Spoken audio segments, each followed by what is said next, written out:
They say every school has its secrets. Some are stories passed down between generations of students. Others are whispers shared in dark corners of hallways. But at St. Andrew's High, the secret was something else entirely. It was not a rumor, not a ghost story, not even an old legend. It was an experience, a memory, a classroom that dozens of students swore existed, yet one that left behind no evidence at all. No records, no photographs, no staff who remembered. They called it Room 6B, the classroom that never existed. The story began, like most mysteries, with something small. In the spring term, a group of seniors sat together in the library, reminiscing about their earlier years. They laughed about eccentric teachers, shared memories of school trips, and teased each other about forgotten homework. Then, one of them casually mentioned a classroom. "Do you remember 6B? The room with the tall windows?" At once, the others nodded. They remembered. They remembered the sunlight spilling across the desks in late afternoon. They remembered the faint buzz of the ceiling lights when rain poured outside. They remembered the chalkboard, the strange diagrams that were sometimes drawn on it. And they remembered the teacher, a man with a calm voice who never raised his tone, who always seemed to be speaking just loud enough for you to lean forward and listen. But then the conversation grew strange. When one student asked what subject was taught there, the answers did not align. Some insisted it was philosophy. Others said it was a class on local history. A few swore it was some experimental course the school had briefly tested. Still, despite the disagreements, all of them were certain of one fact. They had been in that room, week after week, for nearly a full year. The following day, one student decided to visit the room. Nostalgia pulled him back to the west wing of the school, near the old science labs. He remembered walking those halls, sitting in that classroom. Yet when he reached the spot, he froze. There was no door. Just a solid wall of brick, clean and unbroken. Thinking he had made a mistake, he checked the school directory posted in the hallway. There was no room 6B. Confused, he went to the office and asked the secretary. She frowned at him and replied, "There is no 6B. There never was." When he told his friends, they thought he must have looked in the wrong place. So they went together.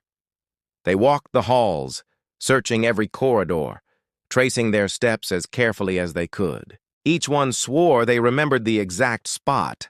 But when they reached it, all they saw was that same brick wall. No marks of a renovation, no sealed doorway, just blank, unbroken wall. The laughter faded from their voices. Something wasn't right.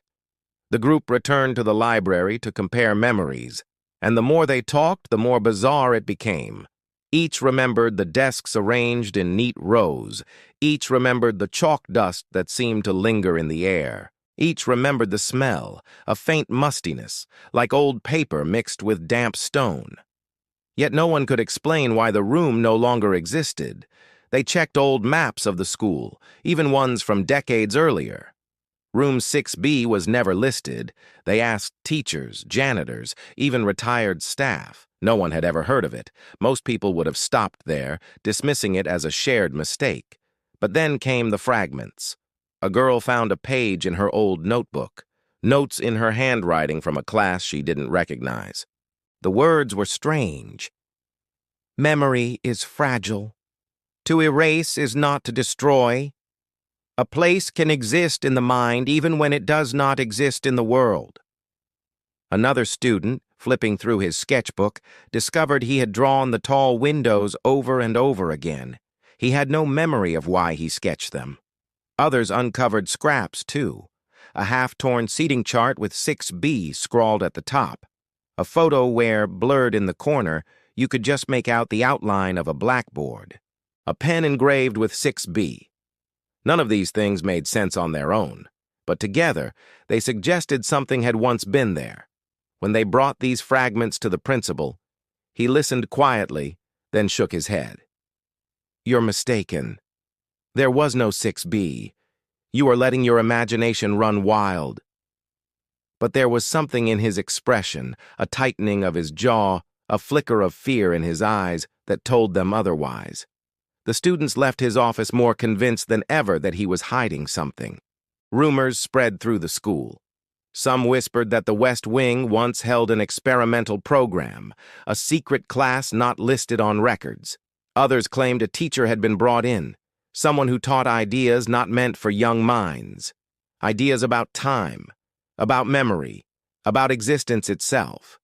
They said the program ended abruptly after a student disappeared, and that the school had erased every trace of the class to cover it up.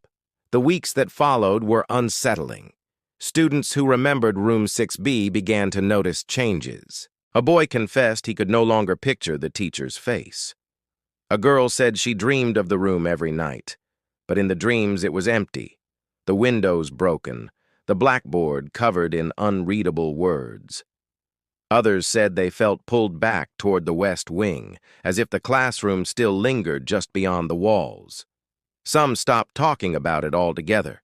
They claimed they no longer remembered at all, as if the memory itself was fading. But a small group refused to let go. They formed a secret circle, meeting in quiet corners, piecing together everything they had. They mapped out what they remembered. They compared notes. They clung to each fragment, determined to rebuild the truth. And then one evening, they gathered in the West Wing. The halls were silent. The air felt colder than usual. They stood before the brick wall, pressing their hands against it. For the briefest instant, they swore they felt the outline of a door, a faint chill of air slipping through a crack. But when they blinked, it was gone. Just solid wall. That night, one of the group vanished. His belongings remained in his dorm room, untouched. His phone was left behind. The only clue was his notebook, open to a page where he had scrawled 2 words in shaky handwriting, "Still here." Panic spread. Some students abandoned the search, terrified they would be next. Others grew obsessed. They began sneaking into the West Wing at night, waiting in silence, hoping the door would appear again. Some claimed they heard voices, a faint echo like the murmur of a lecture just beyond the wall. Others said they smelled chalk dust in the air, though no chalkboards were nearby.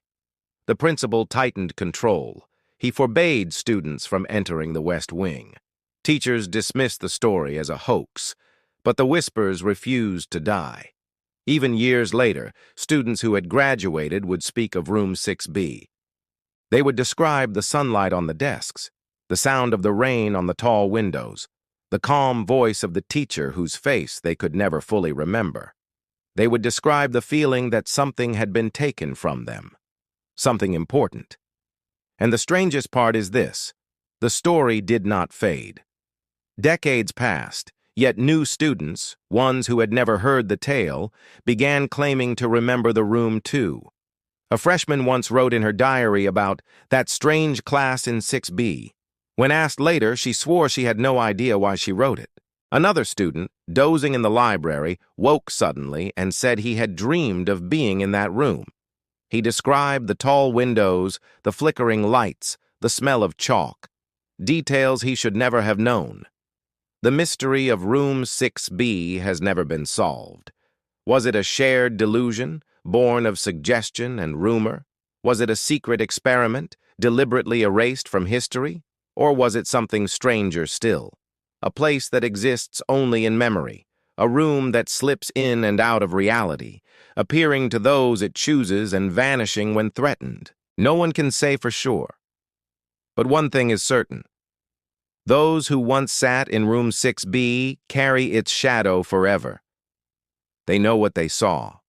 They know what they felt. And even now, when the hallway is quiet, some swear they still hear it. The faint echo of a teacher's voice, muffled and distant, speaking from behind a wall that should not have a door. Because some classrooms are never meant to be remembered, and some doors, once closed, were never meant to open again.